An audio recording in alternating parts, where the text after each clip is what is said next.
ಬದುಕಿನ ಹೋರಾಟದಲ್ಲಿ ಒಂದಿಷ್ಟು ಅಪಪ್ರಚಾರಗಳು ಸಾಮಾನ್ಯ. ಆದರೆ ಇಂದು ನಮ್ಮ ವಿರುದ್ಧವಾಗಿ ಮಾತನಾಡುವವರು ಮುಂದೊಮ್ಮೆ ಅವರು ಜನರ ಬಾಯಿಗೆ ಆಹಾರವಾಗುವುದರಲ್ಲಿ ಯಾವುದೇ ಸಂಶಯವಿಲ್ಲ. ಎಲ್ಲದಕ್ಕೂ ಕಾಯುವ ತಾಳ್ಮೆ ನಮ್ಮಲ್ಲಿರಬೇಕು. ಕಾಲ ಸೂಕ್ತ ಸಂದರ್ಭದಲ್ಲಿ ಎಲ್ಲರಿಗೂ ಉತ್ತರ ನೀಡ್ತದೆ. ಸಂಬಂಧ ಉಳಿಯಬೇಕಾದ್ರೆ ಕ್ಷಮಿಸುವುದನ್ನು ಕಲಿಬೇಕು. ತಪ್ಪಿನ ಪ್ರಮಾಣದ ಬಗ್ಗೆ ಲೆಕ್ಕ ಹಾಕಬಾರ್ದು. ಯಾಕಂದ್ರೆ ತಪ್ಪಾಗಿದೆ ಎನ್ನುವುದಕ್ಕಿಂತ ಯಾವ ಕಾರಣಕ್ಕಾಗಿದೆ ಎನ್ನುವುದು ಬಹಳ ಮುಖ್ಯ. ಸಂಬಂಧಗಳು ಬಲವಾಗಿರಬೇಕೇ ಹೊರತು ಬಲವಂತವಾಗಿರಬಾರ್ದು. ಬದುಕಿನ ಹೋರಾಟದಲ್ಲಿ ಜನರಾಡುವ ಮಾತುಗಳಿಗೆ ತಲೆ ಕೆಡಿಸ್ಕೋಬಾರ್ದು. ಯಾಕಂದ್ರೆ ಇಲ್ಲಿ ಯಾವುದನ್ನಾದರೂ ಪಡೆದುಕೊಳ್ಬೇಕಾದ್ರೆ ಒಂದಿಷ್ಟು ಮಾತುಗಳನ್ನು ಕೇಳಿಸಿಕೊಳ್ಬೇಕು. ಮೌನವಾಗಿ ಎಲ್ಲವನ್ನು ಎದುರಿಸಿ ಎಲ್ಲದಕ್ಕೂ ಉತ್ತರ ಸಮಯ ನೀಡ್ತದೆ. ಆಕಾರವಿಲ್ಲದ ಕಲ್ಲನ್ನು ಬೇಕಾದರೂ ಸುಂದರವಾದ ಶಿಲೆಯನ್ನು ಮಾಡಬಹುದು. ಆದರೆ ಅಹಂಕಾರ ಇರುವ ಮನುಷ್ಯರನ್ನ ಬದಲಾಯಿಸಲು ಸಾಧ್ಯವಿಲ್ಲ. ಎಲ್ಲಿ ಕೋಪ ಇರುತ್ತೋ ಅಲ್ಲಿ ಪ್ರೀತಿ ಇರ್ತದೆ. ಎಲ್ಲಿ ಸಣ್ಣ ಸಣ್ಣ ವಿಷಯಕ್ಕೆ ಜಗಳ ಆಡ್ತಾರೋ ಅಲ್ಲಿ ಪ್ರೀತಿ ಕಾಳಜಿ ಇರುತ್ತೆ. ಕೆಲವೊಮ್ಮೆ ಹಾಗೆ ದೂರ ಆಗಲೇಬಾರದು ಅಂತ ಏನೇ ಆದರೂ ಅರ್ಥ ಮಾಡಿಕೊಂಡು ಅವರ ಜೊತೆಗೆ ನಿಲ್ತೀವಿ. ಇನ್ಯಾರೋ ಸಿಕ್ಕಿದ್ರು ಅಂತ ಕೊನೆಗೆ ನಮ್ಮನ್ನೇ ಮರೆತು ಬಿಡ್ತಾರೆ. ನಮ್ಮೊಳಗೆ ಸಮಾಧಾನ ಇಲ್ಲದಿದ್ದಲ್ಲಿ ಹೊರ ಜಗತ್ತಿನಲ್ಲಿ ಶಾಂತಿ ಹುಡುಕಲು ಸಾಧ್ಯವಿಲ್ಲ. ಜನರಾಡುವ ಮಾತುಗಳಿಗೆ ನಾವು ಕಿವಿಯಾದರೆ ನಮ್ಮ ಬದುಕು ಸಾಗೋದಿಲ್ಲ. ಅವರವರ ಅನುಕೂಲಕ್ಕೆ ಹಾಗೂ ಆಯಾಯ ಸನ್ನಿವೇಶಗಳಿಗೆ ತಕ್ಕಂತೆ ನಮ್ಮ ಕುರಿತಾದ ಅಭಿಪ್ರಾಯಗಳು ಬದಲಾಗ್ತದೆ. ನಾವು ನಮಗಾಗಿ ಬದುಕಬೇಕೇ ವಿನಃ ಇನ್ನೊಬ್ಬರಿಗಾಗಿ ಅಲ್ಲ. ಅಡ್ಡ ದಾರಿಯ ಗಳಿಕೆ ತಾತ್ಕಾಲಿಕ ಸುಖ ಸಂತೋಷದ ಅನುಭವ ಮಾಡಿಸಬಹುದು. ಆದರೆ ಪ್ರಾಮಾಣಿಕವಾಗಿ ಮಾಡಿದ ಗಳಿಕೆ ಶಾಶ್ವತ ಸಂತೋಷ ನೀಡುವ ಜೊತೆಗೆ ಆತ್ಮಗೌರವವನ್ನು ಹೆಚ್ಚಿಸ್ತದೆ. ಸದಾಕಾಲ ನಮ್ಮನ್ನು ತಲೆ ಎತ್ತಿ ನಡೆಸ್ತದೆ. ಇರಬೇಕು ಎಲ್ಲರೊಡನೆ ಎಲ್ಲ ಗೊತ್ತಿದ್ದು ಏನು ಗೊತ್ತಿಲ್ಲದ ಹಾಗೆ. ಇರಬೇಕು ಸಾಧಕರೊಡನೆ ಸಾಧಿಸುವ ಹಾದಿಯಲ್ಲಿದ್ದರೂ ಶೂನ್ಯನ ಹಾಗೆ. ಇರಬೇಕು ಮಾತು ಬಲ್ಲವರೊಡನೆ ಮೂಕನ ಹಾಗೆ. ಫಲಾಪೇಕ್ಷೆ ಇಲ್ಲದೆ ಮಾಡುವ ಕೆಲಸ ಭಗವಂತನಿಗೆ ಸಲ್ತದೆ. ಅದರ ಫಲವನ್ನು ಭಗವಂತ ಯಾವುದೋ ರೂಪದಲ್ಲಿ ನಮಗೆ ಖಂಡಿತ ನೀಡ್ತಾನೆ. ಬದುಕೆಂಬ ನಾಟಕ ರಂಗ ಹಲವು ಪಾತ್ರಗಳನ್ನು ಪರಿಚಯಿಸ್ತದೆ. ಆದರೆ ಬಣ್ಣ ಹಚ್ಚಿ ನಟಿಸುವ ಆ ಪಾತ್ರಧಾರಿಗಳಿಗಿಂತ ಇಲ್ಲಿ ಬಣ್ಣ ಹಚ್ಚದೆ ನಟಿಸುವವರು ಚೆನ್ನಾಗಿ ಅಭಿನಯಿಸ್ತಾರೆ. ಬದುಕಿನಲ್ಲಿ ನೈಜತೆಗಿಂತ ನಟನೆಗೆ ಬೆಲೆ ಜಾಸ್ತಿ. ಮನದೊಳಗೆ ನಿಶ್ಚಲವಾದ ಶಾಂತಿ ಇದ್ದಾಗ ಹೊರಗೆ ಜಗತ್ತು ಸುಂದರವಾಗಿ ಕಾಣ್ತದೆ. ಸ್ವಾಭಿಮಾನವನ್ನು ಬಿಟ್ಟು ಬದುಕುವ ಪ್ರಯತ್ನ ಮಾಡಬೇಡಿ. ಯಾಕಂದ್ರೆ ನಿಮ್ಮ ಸ್ವಾಭಿಮಾನ ನಿಮ್ಮ ಬದುಕನ್ನು ಬದಲಿಸ್ತದೆ. ಸ್ವಾಭಿಮಾನದ ಹೊರತಾದ ಬದುಕನ್ನು ಎಂದಿಗೂ ಕಲ್ಪಿಸಿಕೊಳ್ಬೇಡಿ. ಅದು ತುಂಬಾ ಕಠಿಣವಾಗಿರ್ತದೆ. ವಿಧಿ ಮುಂದೆ ಎಂತ ನಿಧಿ ಇಟ್ಟರೂ ಪ್ರಯೋಜನವಿಲ್ಲ. ಬೇಡುವ ಕೈ ದೇವರ ಹತ್ತಿರ ಇರಬೇಕೇ ಹೊರತು ಜನ ಅಥವಾ ಸಂಬಂಧಿಕರ ಹತ್ತಿರ ಅಲ್ಲ. ಹಿಡಿತದಲ್ಲಿ ಇಟ್ಟುಕೊಳ್ಳದಿದ್ದರೆ ನಮ್ಮ ಮನಸ್ಸೇ ನಮ್ಮ ಶತ್ರುವಿನ ಕೆಲಸ ಮಾಡ್ತದೆ. ಸಾಧ್ಯವಾದಷ್ಟು ಪ್ರೀತಿಯನ್ನು ಕೊಡಿ. ಆದರೆ ಅದನ್ನು ಉಳಿಸಿಕೊಳ್ಳೋದು ಬಿಡೋದು ಅವರಿಗೆ ಬಿಟ್ಟಿದ್ದು ಅಷ್ಟೇ. ಉಸಿರು ಕೊಟ್ಟು ಜನ್ಮ ನೀಡಿ ಹೆಸರನಿಟ್ಟು ಜಗಕ್ಕೆ ತೋರಿ ಮುತ್ತು ಕೊಟ್ಟು ತುತ್ತು ತಿನಿಸಿ ಸಾಕಿ ಸಲುಹಿದ ಜನ್ಮದಾತೆಗೆ ಕೋಟಿ ಕೋಟಿ ನಮನಗಳು. ಎಲ್ಲ ಪ್ರೀತಿಯ ಅಮ್ಮಂದಿರಿಗೂ ವಿಶ್ವ ತಾಯಂದಿರ ದಿನದ ಶುಭಾಶಯಗಳು. ಎಲ್ಲವನ್ನೂ ಅವನಿಚ್ಛೆಗೆ ಬಿಟ್ಟಿರುವೆ. ಕಾರಣ ನನ್ನಿಚ್ಛೆಗಿಂತ ಅವನಿಚ್ಛೆ ನನಗೆ ಶ್ರೇಷ್ಠ. ಕೆಲವರ ಬಗ್ಗೆ ಚೆನ್ನಾಗಿನೇ ಗೊತ್ತು, ಆದರೂ ಸುಮ್ಮನೆ ಇರ್ತೀವಿ. ಯಾಕೆ ಗೊತ್ತಾ? ಅವರು ಒಳ್ಳೆಯವರು ಅಂತ ಪ್ರೂವ್ ಮಾಡೋಕೆ. ಇನ್ನೆಷ್ಟು ಚೀಪ್ ಲೆವೆಲ್ಗೆ ಇಳಿತಾರೆ ಅಂತ ನೋಡೋಕೆ. ಜನರನ್ನು ಮೆಚ್ಚಿಸುವ ಕೆಲಸ ಬೇಡ.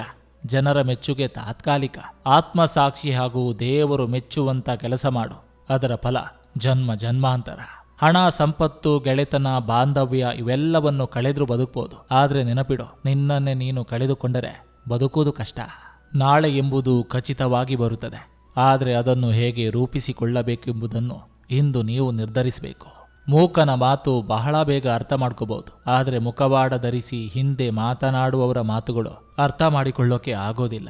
ತಟ್ಟೆಯಲ್ಲಿನ ಅನ್ನ ತಿನ್ನುವಾಗ ಯಾರಿಂದಲೂ ಕಸಿದಿಲ್ಲ ಎಂಬ ಖಾತರಿ ಇರಬೇಕು. ದಿಂಬಿಗೆ ತಲೆ ಒರಗುವಾಗ ಯಾರಿಗೂ ಅನ್ಯಾಯ ಮಾಡಿಲ್ಲ ಎಂಬ ನೆಮ್ಮದಿ ಬೇಕು. ಇನ್ನೊಬ್ಬರು ಇಷ್ಟಪಡಲಿ ಎನ್ನುವ ಕಾರಣಕ್ಕೆ ನಮ್ಮತನ ಕಳೆದುಕೊಳ್ಳುವುದು ಮೂರ್ಖತನ. ಅತಿಯಾಗಿ ಮಾತನಾಡುವವರ ಮುಂದೆ ಕೂರುವುದು ತುಂಬಾ ಕಷ್ಟ. ಯಾಕಂದ್ರೆ ಅಲ್ಲಿ ನಮ್ಮ ಮಾತಿಗೆ ಅವಕಾಶವಿರೋದಿಲ್ಲ. ತೀರಾ ಕಡಿಮೆ ಮಾತನಾಡುವವರ ಮುಂದೆ ಕೂರುವುದು ಇನ್ನೂ ಕಷ್ಟ. ಅಲ್ಲಿ ನಮ್ಮ ಮಾತಿನ ಅಗತ್ಯವಿರೋದಿಲ್ಲ.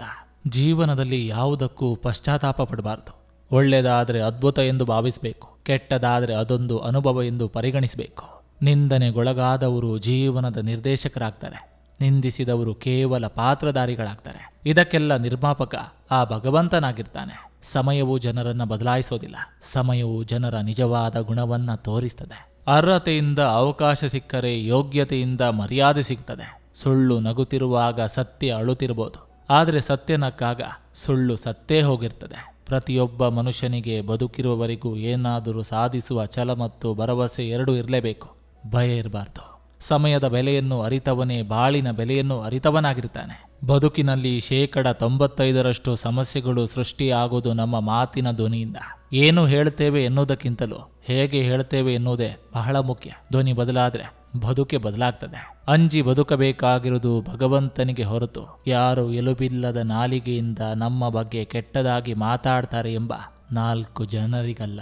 ಪರರನ್ನು ಹೀನವಾಗಿ ಪರಿಗಣಿಸಬೇಡಿ, ಅದು ನಿಮ್ಮ ಮನಸ್ಸಿನ ಯೋಗ್ಯತೆಯನ್ನು ಕುಗ್ಗಿಸ್ತದೆ. ಸಂಬಂಧಗಳು ಹುಟ್ಟೋದು ರಕ್ತದಿಂದ, ಆದರೆ ನಮ್ಮವರು ಅನ್ನೋ ಭಾವನೆಗಳು ಹುಟ್ಟೋದು ಮನಸ್ಸಿನಿಂದ ಮಾತ್ರ. ಆದರೆ ನೋಡೋ ದೃಷ್ಟಿ, ಅರ್ಥ ಮಾಡಿಕೊಳ್ಳುವ ಮನಸ್ಸು, ಮಾತನಾಡುವ ನಾಲಿಗೆ ಸರಿ ಇಲ್ಲದಿದ್ರೆ ಯಾವ ಸಂಬಂಧಗಳಿಗೂ ಅರ್ಥವೇ ಇರೋದಿಲ್ಲ.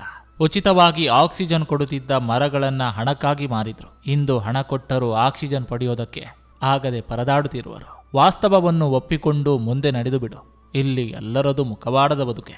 ಮನಸ್ಸಿಗೆ ಬೆಂಕಿ ಬಿದ್ದಾಗ ತಕ್ಷಣಕ್ಕೆ ನೀರು ಸಿಗಲ್ಲ ಎಂದು ತಿಳಿದ ದೇವರು ಕಣ್ಣಲ್ಲೇ ನೀರನಿಟ್ಟ. ನೀನು ಯಾವುದೇ ಸೇಡು ತೀರಿಸಿಕೊಳ್ಳುವ ಅವಶ್ಯಕತೆ ಇಲ್ಲ. ಕೇವಲ ಒಂದೇ ಒಂದು ಹೆಜ್ಜೆ ಹಿಂದಿಟ್ಟು ಕಾದು ನೋಡು. ನಿನ್ನನ್ನು ನೋವಿನಿಂದ ನರಳುವಂತೆ ಮಾಡಿದವರು ಕ್ರಮೇಣ ತಮ್ಮನ್ನೇ ತಾವೇ ನೋವಿನಿಂದ ನರಳಿಸಿಕೊಳ್ತಾರೆ. ನೀನು ಅದೃಷ್ಟಶಾಲಿಯಾದರೆ ಇದನ್ನೆಲ್ಲ ನೀನು ನೋಡೇ ನೋಡ್ತೀಯ. ಬಯಸಿದೆಲ್ಲ ಸಿಕ್ಕರೆ, ಅಂದುಕೊಂಡಿದೆಲ್ಲ ನಡೆದು ಬಿಟ್ಟರೆ ಬದುಕಿನಲ್ಲಿ ಸ್ವಾರಸ್ಯವೇ ಇಲ್ಲದಂತಾಗಿ ಬಿಡ್ತದೆ. ಮನುಷ್ಯ ಸದಾಕಾಲ ಜಾಗೃತವಾಗಿರಬೇಕಾದ್ರೆ ಅಪೂರ್ಣವಾದ ಯೋಜನೆಗಳು ಹಾಗೂ ಬಯಕೆಗಳು ಕಾಡುತ್ತಿರಬೇಕು. ನಾವೇನೆಂಬುದು ನಮಗೆ ಗೊತ್ತಿರುವಾಗ ಮತ್ತೊಬ್ಬರ ಅಭಿಪ್ರಾಯಕ್ಕೆ ಕಾಯುವ ಅಗತ್ಯವಿಲ್ಲ. ಅರಮನೆ ಇಲ್ಲದಿದ್ದರೂ ಇರುವುದರಲ್ಲೇ ಖುಷಿ ಹಂಚಿದ್ದು ನನ್ನವ್ವ. ಎಲ್ಲವನ್ನು ತಿಳಿದು ತಿಳಿಯದಂತಿರಬೇಕು. ತನ್ನಲ್ಲಿ ಎಷ್ಟಿದ್ದರೂ ಏನಿಲ್ಲದಂತೆ ಬದುಕಬೇಕು. ಸೌಂದರ್ಯ ಕೇವಲ ಪ್ರಾಯ ಇರುವವರಿಗಿರ್ತದೆ, ಆದರೆ ಒಳ್ಳೆಯ ಸಂಸ್ಕಾರ ಮತ್ತು ಸೌಜನ್ಯ ಮನುಷ್ಯನಲ್ಲಿ ಕೊನೆಯವರೆಗೂ ಶಾಶ್ವತವಾಗಿ ಉಳಿತದೆ. ದುಡಿದು ತಿನ್ನು, ನೀನೇ ಶ್ರೀಮಂತ. ಕಾಯಕ ನಿನ್ನ ಕಾಯುವುದು, ದೇವರು ನಿನ್ನ ಹರಸುವುದು. ಕುದಿಯುವ ನೀರಿನಲ್ಲಿ ನಮ್ಮ ಬಿಂಬ ಹೇಗೆ ಕಾಣುವುದಿಲ್ಲವೋ ಹಾಗೆ ಕೋಪದಲ್ಲಿ ನಮಗೆ ಸತ್ಯದ ಅರಿವಾಗೋದಿಲ್ಲ. ಯಾವುದೇ ಟೀಕೆಗಳಿಗೆ ನಮ್ಮ ಜೀವನ, ವ್ಯಕ್ತಿತ್ವ, ನಡೆಯ ಉತ್ತರವಾಗಬೇಕು. ಮಾತಿಗೆ ಮಾತು ಪ್ರಯೋಜನಕ್ಕೆ ಬಾರದು. ಕಷ್ಟಗಳು ಬರುವುದು ನಮ್ಮನ್ನು ಸೋಲಿಸುವುದಕ್ಕಲ್ಲ, ಇದನ್ನೆಲ್ಲ ಗೆಲ್ಲಬಲ್ಲ ಶಕ್ತಿ ನಮ್ಮೊಳಗೆ ಇದೆ ಎನ್ನುವುದನ್ನು ತೋರಿಸುವುದಕ್ಕೆ. ಕಲ್ಮಶವಿಲ್ಲದ ಮನಸ್ಸು ಸದಾ ನಿರ್ಮಲವಾಗಿರುತ್ತದೆ. ಯಾಕಂದ್ರೆ ಆ ಕಲ್ಮಶವಿಲ್ಲದ ಮನಸ್ಸೊಳಗೆ ಭಗವಂತ ಸದಾ ನೆಲೆಸಿರ್ತಾನೆ. ಜೀವನದಲ್ಲಿ ತಂದೆ ತಾಯಿ ಮುಂದೆ ತಲೆ ತಗ್ಗಿಸಿ, ಆದರೆ ತಂದೆ ತಾಯಿ ಬೇರೆಯವರ ಮುಂದೆ ತಲೆ ತಗ್ಗಿಸುವ ಹಾಗೆ ಮಾಡಬೇಡಿ. ಮತ್ತೊಬ್ಬರ ವಿಚಾರವನ್ನು ಕೇಳುವ ಸಹನೆಯನ್ನು ಬೆಳೆಸಿಕೊಳ್ಳದಿದ್ರೆ ನಾವು ವಿಚಾರವಂತರಾಗುವುದು ಸಾಧ್ಯವಿಲ್ಲ. ಜೀವನವನ್ನು ಹಿಂದೆ ನೋಡಿ ತಿಳಿದುಕೊಳ್ಬೇಕು, ಮುಂದೆ ನೋಡಿ ಬದುಕಬೇಕು. ಕಲ್ಲು ಒಮ್ಮೆ ದೇವಸ್ಥಾನಕ್ಕೆ ಹೋಗಿ ದೇವರಾಯಿತು, ಆದರೆ ಮನುಷ್ಯ ಜೀವನ ಪೂರ್ತಿ ದೇವಸ್ಥಾನಕ್ಕೆ ಹೋದರೂ ಮನುಷ್ಯನಾಗಲೇ ಇಲ್ಲ. ದುಃಖದಲ್ಲಿ ಜೊತೆಗಿದ್ದವರನ್ನ ಸುಖದಲ್ಲಿ ಮರಿಬೇಡ. ನಿನ್ನ ಸುಖವ ಸಹಿಸದವರನ್ನ ದುಃಖದಲ್ಲೂ ಕರಿಬೇಡ. ನಾಳೆ ರಾಜನಂತೆ ಬದುಕಬೇಕಂದ್ರೆ ಇವತ್ತು ಕೂಲಿಯಾಗಿ ಕಷ್ಟಪಡಬೇಕು. ನೀವು ಒಬ್ಬರನ್ನ ಕ್ಷಮಿಸಿದ ನಂತರ ನಿಮ್ಮಲ್ಲಿರುವ ಸಿಟ್ಟು ತನ್ನಷ್ಟಕ್ಕೆ ತಣಿದು ಹೋಗ್ತದೆ. ದ್ವೇಷವನ್ನು ಸದಾ ಬೆಳೆಯಲು ಬಿಟ್ಟರೆ ಅದು ನಿಮ್ಮನ್ನು ಸುಡುತ್ತಲೇ ಹೋಗ್ತದೆ. ನಿಮ್ಮೊಳಗಿನ ನೆಮ್ಮದಿ ಹೊರಟು ಹೋಗ್ತದೆ. ಕೆಲವು ಕಲಹ ಸಮಸ್ಯೆಗಳನ್ನು ನೀವೇ ಬಗೆಹರಿಸಿಕೊಳ್ಳುವುದು ನಿಮ್ಮ ನೆಮ್ಮದಿಯ ದೃಷ್ಟಿಯಿಂದ ಒಳ್ಳೆಯದು. 10 ರೂಪಾಯಿ ಸಂಪಾದನೆ ಮಾಡಿದರೆ ಹಲವಾರು ರೀತಿಯ ಮನುಷ್ಯರು ನಿನಗೆ ಪರಿಚಯ ಆಗ್ತಾರೆ. 10 ರೂಪಾಯಿ ಸಾಲ ಕೇಳಿದಾಗ ಪರಿಚಯ ಇರುವವರು ಇಲ್ಲದವರ ಹಾಗೆ ದೂರ ಓಡಿ ಹೋಗ್ತಾರೆ. ಕಷ್ಟವಾದರೂ ನಿಯತ್ತಿನ ಬದುಕಿನತ್ತ ನಮ್ಮ ಪಯಣ ಸಾಗಿ ಬರಬೇಕು. ಯಾಕಂದ್ರೆ ನಾವಿಲ್ಲಿ ಎಷ್ಟು ನಿಯತ್ತಾಗಿ ಬದುಕನ್ನ ಮುನ್ನಡೆಸ್ತೇವೆ ಅನ್ನೋದ್ರ ಮೇಲೆ ನಮ್ಮ ಮೇಲೆ ಈ ಸಮಾಜ ವಿಶ್ವಾಸ ಬಿಡ್ತದೆ. ನಮ್ಮ ಆಲೋಚನೆಗಳೇ ನಮ್ಮನ್ನು ರೂಪಿಸ್ತವೆ. ಆದ್ದರಿಂದ ಏನನ್ನು ಯೋಚಿಸ್ತೀರೋ ಅದರ ಬಗ್ಗೆ ಎಚ್ಚರದಿಂದಿರಿ. ಜೀವನವನ್ನು ತೀರಾ ಗಂಭೀರವಾಗಿ ತೆಗೆದುಕೊಳ್ಳುವ ಅಗತ್ಯವಿಲ್ಲ. ಯಾರು ಇಲ್ಲಿಂದ ಜೀವಂತವಾಗಿ ಹೋಗೋದಿಲ್ಲ. ಬದುಕು ನಿನ್ನೆಯ ನೆನಪು, ಇಂದಿನ ನಂಬಿಕೆ ಮತ್ತು ನಾಳೆಯ ಭರವಸೆ. ಹಚ್ಚೋದಾದ್ರೆ ದೀಪವನ್ನು ಹಚ್ಚಿ ಬೆಂಕಿಯನ್ನಲ್ಲ, ಆರಿಸೋದಾದ್ರೆ ನೋವನ್ನು ಆರಿಸಿ ನಗುವನ್ನಲ್ಲ. ಕ್ಷಮಿಸುವುದನ್ನು ಕಲೀರಿ. ಯಾಕಂದ್ರೆ ನಾವು ದೇವರನ್ನ ಪ್ರಾರ್ಥಿಸೋದು ಕೂಡ ಕ್ಷಮೆಗಾಗಿಯೇ. ಕೆಲವರ ಮಾತುಗಳಿಂದ ನೋವಾಗ್ತದೆ, ಕೆಲವರು ಮಾತನಾಡದೆ ಇರುವುದರಿಂದ ನೋವಾಗುತ್ತೆ. ನಮ್ಮ ಕರಾಳ ಕ್ಷಣಗಳಲ್ಲೇ ನಾವು ಬೆಳಕನ್ನು ಕಾಣಲು ಪ್ರಯತ್ನಿಸಬೇಕು. ನಮ್ಮ ವರ್ತನೆಗಳು ನಮ್ಮ ಹಿಡಿತದಲ್ಲಿರದಿದ್ರೆ ನಮ್ಮ ಒಳ್ಳೆಯತನಕ್ಕೆ ಯಾವುದೇ ಬೆಲೆ ಬಾರದು. ಕೆಲವು ಸಂದರ್ಭಗಳಲ್ಲಿ ನಾವು ಹೇಗೆ ಮಾತಾಡಬೇಕು ಹಾಗೂ ಯಾರೊಂದಿಗೆ ಹೇಗೆ ವ್ಯವಹರಿಸಬೇಕು ಎನ್ನುವುದು ಅತಿ ಮುಖ್ಯವಾಗಿರ್ತದೆ. ಇಂತಹ ವಿಚಾರಗಳೇ ನಮ್ಮ ಒಳ್ಳೆಯತನದ ಕೈಗನ್ನಡಿಯಾಗಿರ್ತದೆ. ನಾವೆಷ್ಟೇ ನೋವು ಕೊಟ್ಟರು ಮತ್ತು ನಮ್ಮನ್ನ ಪ್ರೀತಿಸೋ ಜೀವ ಅಂದ್ರೆ ಅದು ತಾಯಿ ಮಾತ್ರ. ಯಾಕಂದ್ರೆ ಅವಳು ನಾವಿನ್ನೂ ಗರ್ಭದಲ್ಲಿರುವಾಗಲೇ ನಿರ್ಧರಿಸಿಕೊಂಡು ಬಿಟ್ಟಿರ್ತಾಳೆ, ನೀನು ಹುಟ್ಟುವಾಗ ಎಷ್ಟೇ ನೋವು ಕೊಟ್ಟರು ನಾನು ಅದರ 100 ಪಟ್ಟು ಪ್ರೀತಿ ಕೊಡ್ತೀನಿ ಅಂತ. ತಾಯಿ ಯಾವತ್ತಿಗೂ ತಾಯಿನೇ. ಮಕ್ಕಳು ತಾಯಿಯ ಮನಸ್ಸಿಗೆ ಎಷ್ಟೇ ನೋವುಂಟು ಮಾಡಿದ್ರು ತಾಯಿ ಮನಸ್ಸಿನಲ್ಲಿ ಇಟ್ಟುಕೊಳ್ಳದೆ ಮತ್ತೆ ತಾಯಿಯಂತೆ ನಟಿಸುವ ವ್ಯಕ್ತಿತ್ವ ಅವಳದು. ಜಗತ್ತಲ್ಲಿ ಎಲ್ಲ ಸಂಬಂಧಗಳು ಕ್ಷಣಿಕ, ಯಾರಿಗೆ ಯಾರೂ ಇಲ್ಲ. ಕಣ್ಣಿಗೆ ಕಾಣುವವರೆಲ್ಲ ಮನಸ್ಸಿಗೆ ಇಷ್ಟ ಆಗಲ್ಲ. ಮನಸ್ಸಿಗೆ ಇಷ್ಟ ಆದವರನ್ನ ಕಣ್ಣು ಯಾವತ್ತೂ ದೂರ ಮಾಡೋಕೆ ಇಷ್ಟಪಡಲ್ಲ. ನಿಮ್ಮ ಯೋಗ್ಯತೆ ಬಗ್ಗೆ ಯಾರೇ ಸಂದೇಹ ಪಟ್ಟರೂ ಬೇಜಾರು ಮಾಡ್ಕೋಬೇಡಿ, ಹೆಮ್ಮೆ ಪಡಿ. ಯಾಕಂದ್ರೆ ಜನ ಚಿನ್ನದ ಕ್ವಾಲಿಟಿ ಬಗ್ಗೆ ಸಂದೇಹ ಪಡ್ತಾರೆ ವಿನ ಕಬ್ಬಿಣದ ಬಗ್ಗೆ ಅಲ್ಲ. ಎಲ್ರಿಗೂ ನಮಸ್ಕಾರ, ನಾನು ನಿಮ್ಮ AK ಶೆಟ್ಟಿನಡೂರು. ನೀವಿನ್ನು ನನ್ನ ಚಾನಲ್ಗೆ ಮೊದಲ ಭೇಟಿ ಕೊಟ್ಟಿದ್ರೆ ದಯವಿಟ್ಟು ಸಬ್ಸ್ಕ್ರೈಬ್ ಮಾಡಿ, ಪಕ್ಕದಲ್ಲಿರುವಂತಹ ಬೆಲ್ ಬಟನ್ ಅನ್ನು ಕ್ಲಿಕ್ ಮಾಡಿ.